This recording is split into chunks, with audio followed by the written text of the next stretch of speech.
که پیغمبر را پاشي پیغمبر جناب رسول الله صلی الله علیه وسلم او دې زمانه تراشي لیکن هغه د دې زمانه لیډر نه مقرریږي د دې زمانه لیډر نه مقرریږي د دې زمانه بادشاہ نه مقرریږي د دې زمانه وزیر اعظم او وزیر اعلی نه مقرریږي ولې ځکه هغه انګلیش نه ورځي ځکه هغه اردو نه ورځي ځکه هغه په دې نن سبا چې د دنیا را کوم معاملات وي ته په دې نه پوهیږي په ټکنالوژي باندې نه پوهیږي نو پیغمبر خو په اردو نه پوهیدو نه په انګلیش پوهیدو اوس چې دوی غواړي لکه مثال په تور نو کم از کم سړی خو به ګریجویټ یې که نه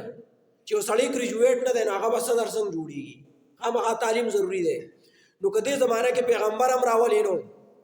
هغه نشي جوړېدی مشر هغه به خامخا د دنیا داسې شی کوي دا شیز به کوي اگر که هغه ته قرآن روح قرآن دا 13 سپارې یادي او د دې په معاملاتو باندې پوهیږي او د دې په کار باندې پوهیږي چې قرآن کې دا مسله داسې او دا داسې او دا داسې ده لیکن هلته دا ملک په قرآن نه دی دا خو قانون د لاډمیکالی دی که نه نو چې د لاډمیکالی قانون دی نو په لاډمیکالی به دغه به زوتول غواړي د هغې باندې به ځان پوهه کول غواړي که چېرته قانون شرعي وای د قرآن وای نو بیا به له قرآن زده کول پکار وو قرآن زده کول به له پکار وو نو بیا چې څوک په قرآن باندې ښه پوهېدو نو هغه به یې مشر جوړو لکه مثال په طور په لنډو افغانستان به والو اوس اگر چې مثال په طور هغې مشران یا ښه دي یا بد دی کې خبره نه کوو لیکن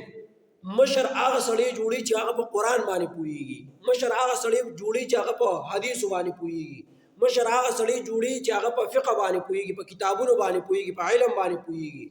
لکه هغوی یو انټرویو ما کته هغوی وی چې هغه سړی به مونږ اخلو چې هغه د وفاق نه مستند دی د وفاق نه مستند دی او چې د سر د وفاق سند شته د علم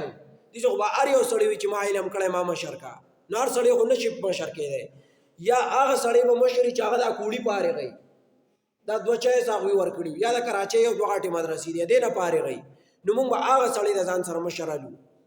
کني بل سړی به زموږ سره مشري نه کوي ځکه هغوی قانون داسې راوستو چې وایي چې دا به شرعي قانون وي اگر چې یا لاګو دی یا نه دی لاګو ښه دي بد دی هغې کې خبره نه کوو خو لیکن د شریعت په نوم خو یو ملک آزاد کو چې دا به شریعت وي نو هغوی ول اوس د شریعت والا خلک هم ګوري نو اوس که دا ملک په دې قانون باندې آزاد شي په قرآن باندې او آزاد شوی هم په دې اگر که نشته نو دې له به د قرآن سټډي پکاري قرآن به ول زده کول پکاري که دا د دې قانون لاډمیکالی به سټډي کول غواړي او هغه به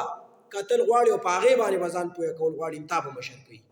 اوس که مثال په طور یو وکیلي او چې زه په قرآن ټیټ پوهېږم لیکن په انګلیش نه پوهېږم نو دی خو نشي مشر کېدی دی به وکیل څنګه جوړېږي دلې انګلیش نه ورځي دی چې دی په لا نه پوهېږي نو دی به څه شي وکیلي دی به خامخا دغی که چېرته یو اسلامي ملک دی په هغې کې به خامخا سړی په فقه باندې پوهېږي که چېرته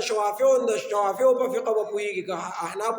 او حنابله موالکار یو چې خو په قرآن او په حدیث او فقه باندې پوهېږي